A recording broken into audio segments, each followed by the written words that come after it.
So, good morning, everybody. My name is Zdenek, or just go by Z, and I would like to talk about the trending topic of AI and APIs and how AI enables APIs, but also the other way around, how APIs are actually enabling AI. So, a little bit about me. I've been in the API space for over a decade. Started with API first design platform, and then I started consulting with the largest corporations we have on this planet, helping them to set and execute on their API strategies. And over the decade, and more than the decade, the problems with APIs are same. Doesn't matter if you are with Adidas or Volkswagen or any other company or bank. It always goes down to us API practitioners trying to basically connect software together. That's why I've started Superface, and that's also why I'm excited to share a bit about the journey that I've been on. So the great news is we all have been upgraded this year, and of course, this has to go to OpenAI and other large language models being released out there, and it's of course having a profound impact on all the different aspects of our lives. But I would like to examine our API practice. So, how does this affect APIs, and what's actually happening with our API world? So, to really understand it, we need to look a little bit in the back and understand how we were doing APIs until basically this year. So to me, APIs are fundamentally interfaces for sharing capabilities. It might be from a library to a software, it might be from a team to another team, or of course between the organizations. And as such, they are in a way this Jekyll and Hyde and Hulk and Banner, because they have these two aspects that are very often fighting each other. And one is the business aspect. So the value that you are delivering to an API. So this might be, what is the weather forecast for Stockholm? And then how somebody has decided to implement delivering that business value. So that would be our technical aspect. That would be our Hulk, if you will. This is how somebody decided, I will use this HTTP call, and I will use JSON, and this is how I'm going to deliver that business value. So it's important to understand that APIs have these two different phases. And at the core of every API, I'm sure you know it, it's API documentation, which is essentially these instructions for engineers how to program our API clients. And they usually do a poor job on documenting the business aspect. So what the API is offering, what are the business rules? Usually we don't document that so much. We are heavily focusing with our API documentation on the technical side of things, so how it is implemented, not what. And I would say API documentation is at the rise and fall of API developer experience.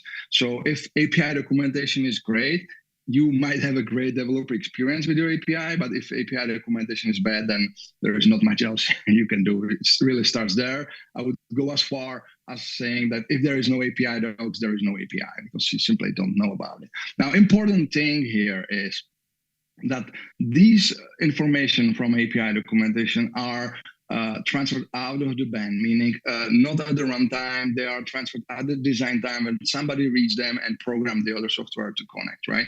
And they are in a form suitable towards human people as a reader, as an interpreter of that documentation. And we are taking this information and we are welding our software applications together with the server. We take information. We as human readers, operators, programmers, we take the information about the technical aspects of an API and we hard code them in the client application. Okay, so we put the server code in the client. Of course, this makes it very difficult for server to change. So we are not changing our servers to not break APIs. These are the always popular and interesting topics of API versioning. And if we look at what consumer has to do is, integrating an API, there is this typical integration project that everybody is looking at. And it has these four fundamental steps: analyzing API, developing the integration, testing the integration, and going in deployment. Now, every single integration project I've seen always underestimated the analysis. It's always super underestimated. people spend a lot of time, more time than they would expect, in figuring out, does it do what I want? How do I do it? Why is this data model not returning what I want? How do I get the access? What are the limits? So this is constantly underestimated, and I'm talking about small APIs like integrating payments with Stripe, but also, of course, large API integration projects. They always underestimate how much time they need before they can actually do development.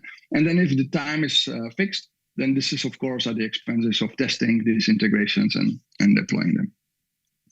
Now, if we put all this together, we are looking at a lot of people from provider side designing APIs, implementing, testing it. Superheroes then come to document API in order you can publish it and build maybe some developer experience and some nice SDKs around it.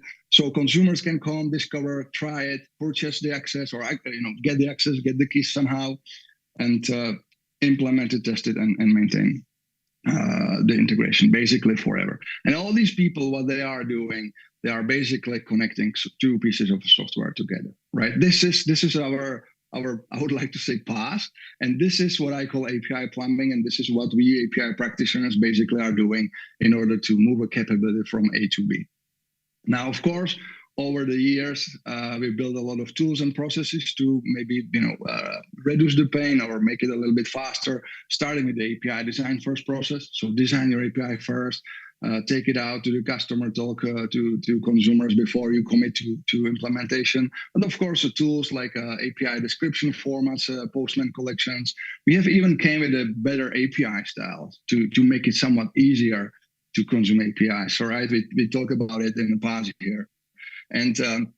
And then we have these tools on making the documentation very nice and easy. Everybody's aspiring to Stripe-like API documentation. And recently, I even seen a project that claims better than Stripe API documentation. So that's the state of the art of our manual plumbing, and we all do this in a hope that the API won't change, of course.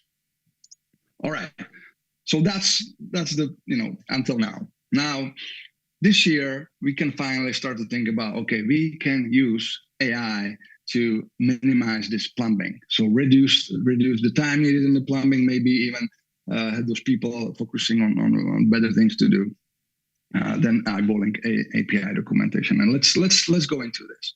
So we can use now AI to process API documentation. Remember, I was saying that it was not accessible for machine. Well, that was the case until this year. Now these large language models can look at API documentation. I'm not talking open API spec. I'm talking really API documentation and do things with it, right? And of course, we still have open API specification, other formats, Postman collections, but they are often missing. They are maybe incomplete. They vary in quality. So that's a little bit of problem with them. If they are available, then and they are good quality, that's of course better. But very often they are not. Now this is about code gen. This is about using AI for generating the code. But I want to make one thing very clear here. This is not about development. This is about analysis. Writing the code was never a problem. We have a lot of good developers that can write the code, but where the time, again, is spent is the analysis. So the idea of this code gen is not to write the code faster than a developer. The idea is to reduce the time that we need to understand an API and what's happening there.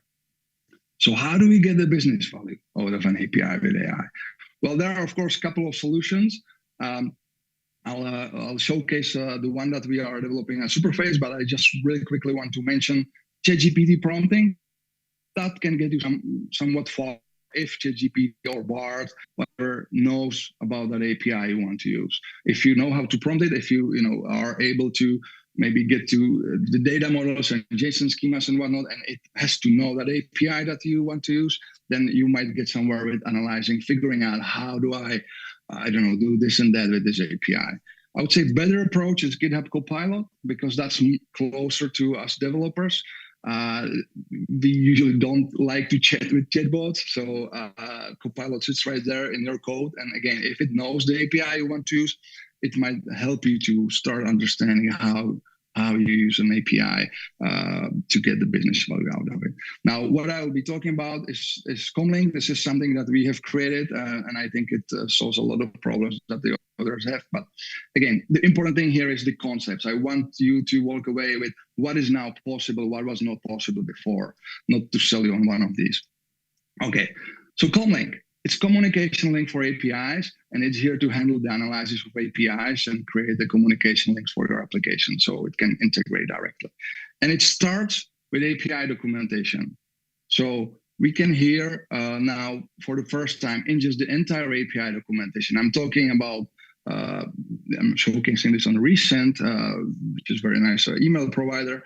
And you just point at the URL of their API documentation and say, okay, create me the index for this so I can further process it with the AI engine. So you basically ingest the entire API documentation, including everything, like everything that is there. Then the next thing is, maybe the most crucial, is you state what you want to do with that API. So using a natural language, you say, with Recent, I want to send an email, obviously. That's what you like to do. And the AI engine will look at the Recent documentation, or that index of thereof, and try to inference, okay, you want to do this and that. How, what is the business? Is this even delivering that business value? Can I even do it with Recent? If I put there whatever HubSpot, it will probably say, hey, you cannot send an email with HubSpot. So it looks at the documentation and infers what might be the business interface for your integration in this similar DSL. So it say, hey, there's this use case that you might be able to do called send the email. It has these inputs, it has these results, whatever that is. And it suggests some fields, some data models, objects, based on what is written in the documentation. But important thing here is, you have your vocabulary. You might call from sender in your company. You might even call subject banana if you want. That doesn't matter. That's actually the right way to do it. So you can edit this interface now. This is the business aspect. This is the business interface to what you want to get out of that API. So you can edit this. And then in the next step, you say, hey, this is my interface. This is the business value I want to get out of an API. And you just say, hey, AI, figure out how do I get this outside of that API. And if it is possible, of course, then the engine will look at that, again, the entire documentation. It figures out, okay, to fulfill this use case, I need to call and make these and these API calls. I need to use these media types. Maybe it has to do multiple API calls. Maybe it has to run in a loop. Maybe it has to pull data together. It can do a lot of crazy stuff. It can, of course, figure out that it should map your banana into a subject or whatever that is. So that's the idea here. It does this mental mapping that we were previously doing, locally. Oh, they don't call it recipient; they call it, something different. And you need to understand their data model. Those days are coming to an end. You can speak in your language, in your vocabulary, and this goes back to domain-driven design and define your interface to your use cases and let AI map it to APIs. Okay, then of course, you just go directly in your app and you call that API directly. Now, what is happening here is this is giving you the freedom to basically evolve your application, or more likely the server, because you have nothing about that server technical aspects in your API. You have the business contract there, yes, but you are decoupled from their data model. You don't even have to know whether they are using REST and GraphQL. Remember, we spent hours and days talking about which one is better. Well, guess what? It doesn't matter. I mean, it might matter when you are counting bytes and when you are relay about the speed and maybe some other scenarios. But right now, we are getting to the situation where it actually does not matter. It might matter for your developers, but not for delivering the business value. You don't have to worry about media types, even the endpoints. Is it using one or two? You don't have to know. So you have your sending email in your application. Let's say the API changes. Instead of one API call, they make it 3 calls to, send an email. Well, as long as they deliver sending email capability in one way or another, they can move from REST to GraphQL. You are still good because you run the AI engine and you get your application working. One last thing here I want to mention: you can of course use the same interface and point at different APIs. So you can take that use case and say, hey, I want to do this with, of course, resend, and then I want to do it with SendGrid. Just ingest their documentation, let AI figure it out, right? So you have your application suddenly, you're harmonizing or unifying different API providers. And this will be very meaningful in a moment. Now, we can take this on the provider side. We can think about this in a provider API documentation. So I'll illustrate this on Sonos, amazing products. Their API is quite tricky. If you would like to play music on the speaker, I'm guaranteeing you will be looking at least 1 hour to figuring out what API calls you have to do. And so this can be, of course, changed with having this input field for this natural language query where you state, hey, I want to play music on the speaker.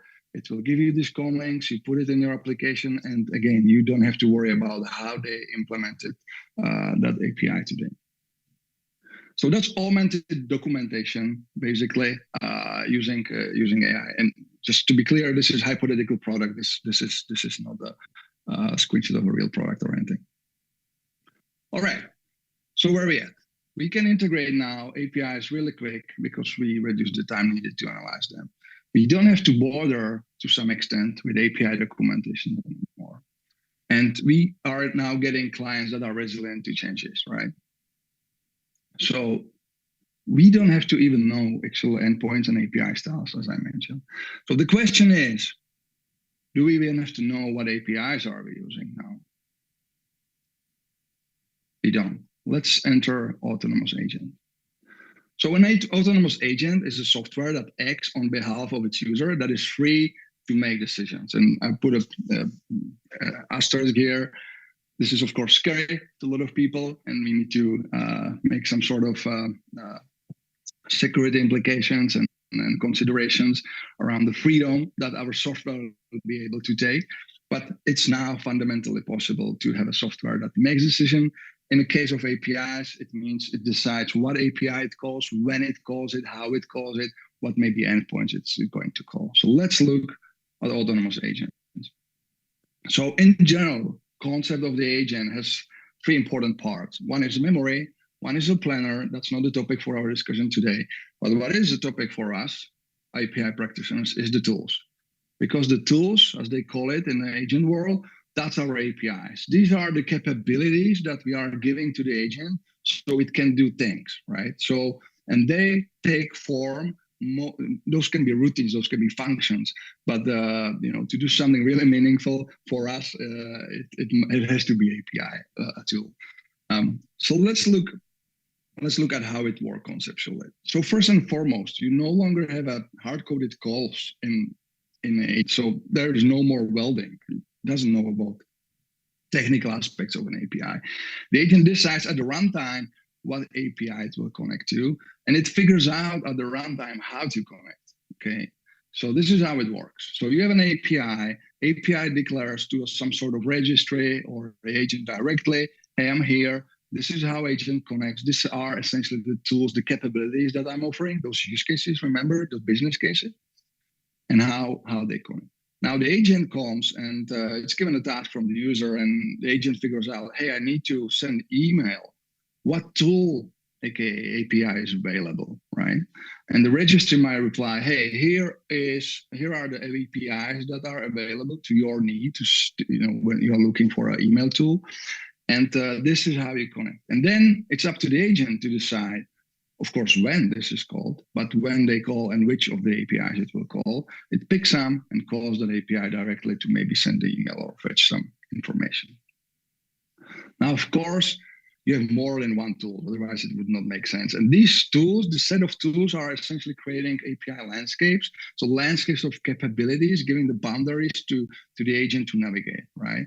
So your agent might be, checking for inventory because you made it, you had inventory information tool or CRM tools, product lifecycle, whatever that is, whatever tools you make available to the agent. That's its space, that's the landscape the agent can navigate, and basically decides which one to use at what time. Now, of course, you can have multiple of these landscapes. So you have internal in your company, the tools available to your company's agent maybe, and then there is a global landscape, so global capabilities. Now, you might not have a capability or tool for sending a text message in your organization, right? But you make that available, you pull it in from the outside world, let's say with Twilio or Infobip, you pull the tool that allows the agent to send a text message, right? And this might also go to partners API. So you might pull a partner's capabilities, let's say, I don't know, warehouses or inventory information, whatever that is, into your landscape, make it available to your agent. Now, where we are today, we have a big limitations currently with underlying large language models that are powering these agents. And so as such, we need to think about, okay, how we make our APIs ready for agents, right? So let's look at some current limitations. And the biggest one, of course, is the context size of large language models. So the context is something these models are taking into consideration, and they are usually looking at 4K or 8K. Some of them can go 16 and very rarely 32K of the size of the context they can consider. And if you look at the pet store, it's this is a number of tokens. And the pet store API, open API specification is over 4,000 tokens. So, and the chances are that your API is probably more complex than the pet store API, right? So we are already looking at some problem right here because this won't fit into agents context, and it won't be able to consider the endpoints in your API. So this goes back to bloated design. This goes also to number of APIs. So if you have hundreds of pet stores and you want to make them available for an agent today, it won't be available. It won't be possible, right? And of course, still have to mention the same problem that we have forever, and that's the quality and completeness of our API documentation. In fact, last point I want to make here, most agents these days, they don't handle anything else but HTTP or RESTful with JSON as an API style. So what would be today's practice for delivering APIs that work with these agents? Well, you have to go with some sort of a RESTful HTTP JSON API. You need to really focus more than ever on the use cases. So the business capabilities that you want to do, make sure this is something somebody wants. Don't go too crazy on a lot of resources. Maybe consider bundling calls together and consider limiting functionality. So throw out everything you don't need, all the parameters that are optional or nice to have, or adding some richness. Yes, they are cool, but this will not fit simply in a consideration of an agent. So that goes to concise data model, return only what is absolutely needed. That would be advice for the year. Of course, we expect these context sizes to grow over the time. So we might not have this problem 10 years from now, but this is where we are today. Of course, minimize the OAS. You would never think about this. Oh, I need to minimize the API specification. And here is a good reason to using YAML because it's less characters or tokens than JSON.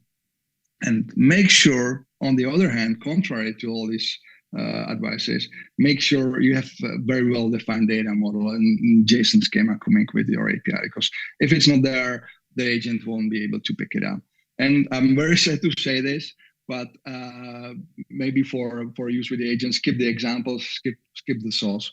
So if you look at these advices, this is pretty much not what we want to, what we wanted to be doing for public APIs, right? So that, taking all this into account, that means basically we either need to make a subset of our APIs or very minimal APIs that are just suitable for AI consumption. So that's the situation, and of course we are building towards fixing these problems. So again, I want to illustrate this on practical examples where the agent might shine. And again, there's right now a couple of solutions. There's ChatGPT plugins. If you haven't tried them, then you can, I think, turn it on if you have a paid ChatGPT. And you need basically a very small open API spec to feed into that plugin to get it working. There is a ResGPT, which is a nice framework, open source out there. You can definitely check it out. It's somewhat slower because it thinks a lot, but it can achieve amazing results. And there is this agent that we are building at Superface. So I want to illustrate here, what this is good for. What was maybe not possible before, and now it is. So let's say you have this agent, and there is this hub of these tools of the APIs available to it. And I want to make one thing clear.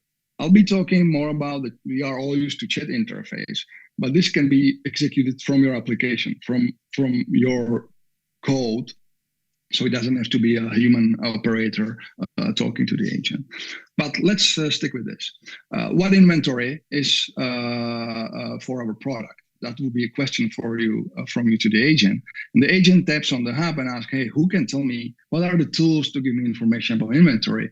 And the hub will reply, hey, here are the tools available to you. And now his agent, employing some thinking, looking at the query from the user, and it basically is clear that you are asking about all the inventory from this, or more or less clear. And as such, you basically probably want to query all the services, all the tools that know something about the inventory. So the agent will decide to round robin all the systems and return back the combined inventory from all the different inventory services. And this is at Adidas, there were like 5 internal inventory services. And you have to know the teams and how they have implemented it and when is it running and what not, in order to be able to basically query these. If you look at any manufacturing company, this is actually an integration nightmare because there are hundreds of suppliers, hundreds of systems. The landscape is changing overnight. So, getting a simple question, how it looks with this manufacturing serial number, it's actually an integration nightmare because, the landscape is just changing. So that would be one example, navigating in an unknown or large or changing landscape, right? Now, agent can do even more interesting decisions. You can ask like, hey, send this message to this query number.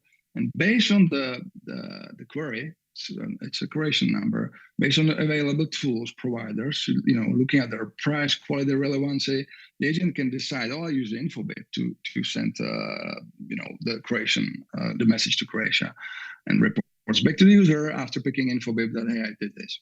Now, the agent can know you, so it can know who you are, what are your maybe your personal landscape, your IoT at home, your services or social networks that you are using.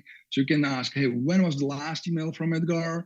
And if it's configured properly, it knows you are using email, check out with Gmail API and answer, hey, last email was yesterday. It can do multiple workflows. So combining all these things together in a landscape that it doesn't know. So this is an actual screenshot from our agent. So you can ask a question, including typos. This is where it really shines. Give me users from our CRM, mask the middle characters, put it in my spreadsheet. And it connects to a lot of tools, connects to a lot of APIs. And the cool thing here is, and I want to understand this, I'm not saying what CRM. Maybe I have 3. Maybe I have HubSpot and Salesforce and some other CRMs. So it gets the data, it figures out which tools to use, gets the data, maybe process them and put them somewhere else, put them to your spreadsheet because it knows what your spreadsheet is. Okay, so that's the agent. But we are just scratching the surface. We are just at the start. We have this now AI that can analyze APIs and help with the plumbing, but still just a painkiller, right? The agents, as you have seen, they only need to understand the business aspects. They can figure out the rest. They can figure out the technical aspects of connecting to APIs. And as such, for the agents, we need to, for using agents, we need to surface the business aspects of APIs, but no longer the implementation. It still has to be there, don't get me wrong. There still has to be some metadata around how it is implemented, but it doesn't have to be surfaced to a human reader. So the question, of course, is, will we need API documentation as we know it? And in machine-to-machine communication, I would reckon that we will only need the business aspect. So what your API is offering, what are some business rules, how much does it cost, whatever.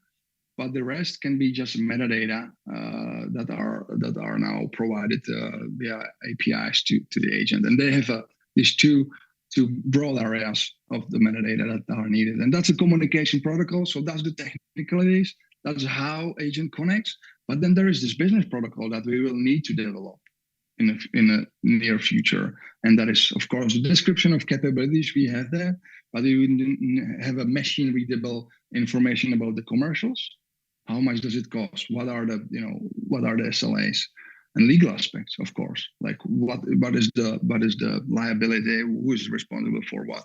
So these all will need to be defined, because agents will now be able to consider using your API based on this information. So here will be my slightly optimistic roadmap ahead. So we were in an era where we had this, I call it human-centric APIs, but that basically means we had these documentations for humans, and humans were us doing the plumbing. Now we have entered an era where we can use machines or AI to process this human-centric documentation to alleviate some of the pains in the plumbing. And I would say 2 years from now, or maybe a year and a half from now, we'll see first self-describing APIs. So we'll enter an era where agents will be able to connect to APIs autonomously, yet we will still, of course, have API documentation and API practice as we were doing for the last 15, 20 years. And I would expect after the year 2030, we might see machine-only APIs, meaning there will be documentation for humans about the business aspects of the interface, about the business aspect of the API, but the technicalities will be taken care of under the hood by some metadata processed by machine. So that's all from me. Hopefully you have enjoyed it, and you maybe have some thoughts and questions. I'll be happy to follow up. Fortunately, I'm not there with you in person, so please feel free to reach out to me on LinkedIn or X, and yeah, I'll be happy to chat about AI and APIs. Thank you.